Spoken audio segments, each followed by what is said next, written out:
We've all been in a situation one way or another where you could count every cent in your pocket or empty out old bags hoping to find spare change just to afford transportation or even a meal. Being in that situation, you don't even tend to think of having a literal financial goal, but rather just to get out of that void of constantly being broke and living paycheck to paycheck. It's a very desperate state of mind. Because of moments like these, you tend to compromise things you love, from going traveling, hanging out with friends, or even treating yourself every now and then, plainly just because you can't afford it. And what do you get from this situation? A whole lot of stress and not a whole lot of cash. Usually, this goes on while you're in high school or college, maybe even a fresh grad. And usually, we hold on until end of senior year in university to finally start making plans for a better financial future. But unfortunately, waiting too long might not benefit your future wallet. So start as early as you can so that you can have the time to develop your skills and utilize them. Start a small business or begin investing in small things, and you'll be shocked that by the end of senior year, while everyone is looking for hard work to get a monthly salary, you've already established a savings, investment, and even an emergency account. With commitment and hard work, you can make it. Focusing too hard on the money will only stress you out. So focus on the work in hand. Success will follow, then money follows success. And finally, the byproduct of money, financial freedom. With this video, I want to share with you 5 easy, basic steps to achieve financial freedom if you are just beginning your journey or still in it. Hi, and welcome to Business Reactor, where we will be showing you the latest tips and tricks in the financial space as well as business and entrepreneurship. If you want success in your life and business, then you came to the right place, because in this channel, we help you in getting ready for success. For more latest success tips from our videos, subscribe to our channel and click on that notification bell button. Let's get right into it. Number 1.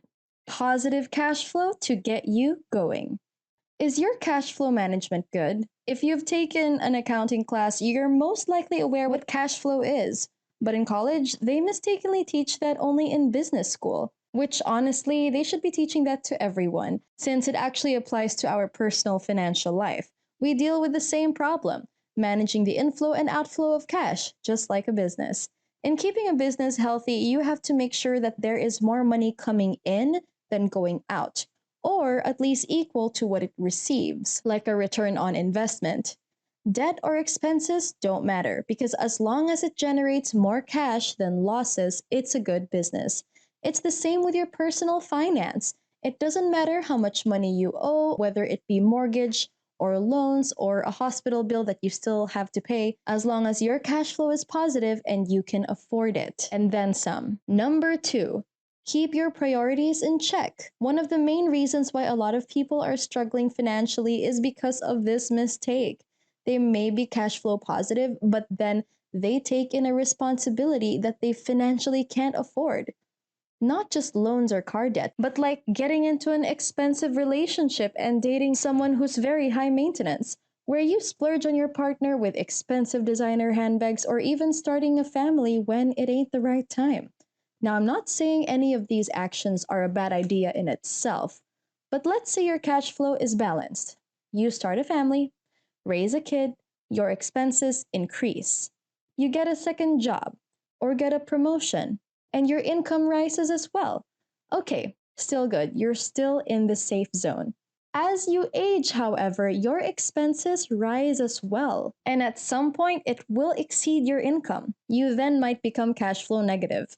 And for the rest of your life, you'll have to be working hard in order to convert your negative cash flow, or let's say paycheck to paycheck life, which is widely known as generational poverty. It's like a point where you no longer have the means to even build capital in hopes of removing yourself from that state. Financial independence is difficult with people nowadays, but not due to the fact that they don't work hard. Don't get me wrong, we all work hard, but it's that they place themselves in such a situation where they don't keep their priorities in check and have no other option but to spend and end up living paycheck to paycheck. Remember, Your car insurance is way more important than that Gucci handbag. Number 3, start building your portfolio of investments. Once upon a time, there was a man named Arkad. He lived around 4,000 years ago in ancient Mesopotamia. He hated being poor so much, so to remove himself from the situation of poverty, he worked hard to put food on the table. But when he received his wages, he budgeted and only put little food on the table, then proceeded to lend the rest of his wages to a local blacksmith, who then paid back the loan with interest. Rather than spending that interest to live a better life, he loaned it once again to another blacksmith, increasing his wealth further and, in just a few short years, ended up as the richest man in Babylon. Never worked a day in his life after that. If we were to translate this model to nowadays, man, there are so many ways we can do this exact method, since there are other instruments that you can use to grow wealth, like the S&P 500. For example, it's an index that measures the performance of the top 500 US companies.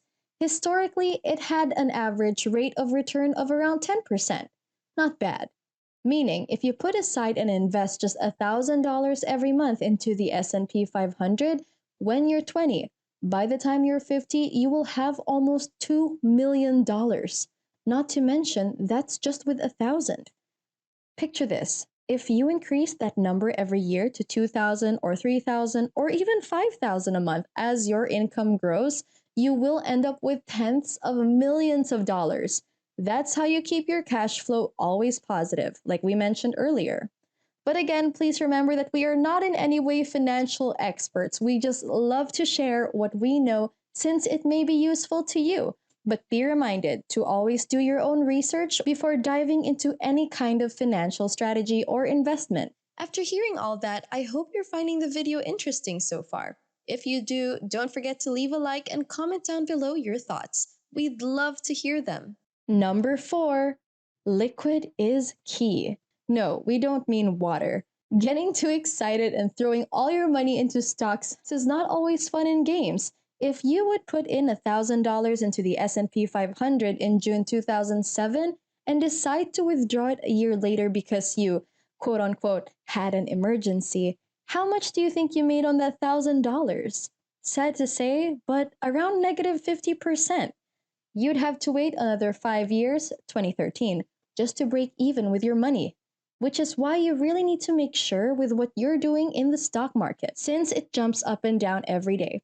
When a crisis turns for the worst, the stock market might need a few years to recover. That's why, if you are serious about the stock market, you should be in it for the long run to reap what you've sowed. But to really feel that sweet financial independence, you need to be liquid. If something goes wrong, don't get too worried. If things go for the worst or a recession is around the corner, no problemo. You got yourself covered because you have enough cash stacked for 6 months worth of expenses. Basically meaning you are adaptable to any situation. Keep a level head and make sure you have enough savings, and again, be liquid.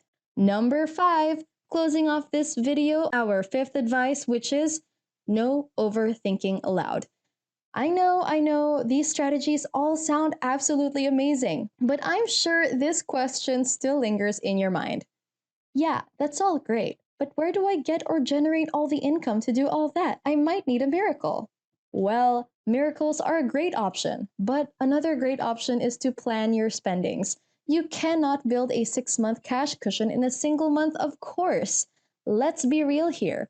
Definitely, you are not going to build a $1 million investment portfolio in just a couple of months.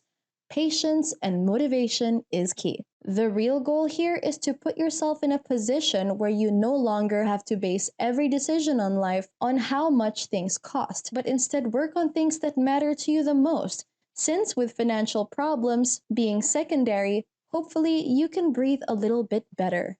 And that's it for today. If you're new to this channel, don't forget to subscribe and turn on your notifications for up-to-date videos on new trends and tips in the financial space, as well as business and entrepreneurship. Also, do leave a comment below if you have any thoughts and give a press on that like button. Thanks for watching, and I'll catch you in the next video.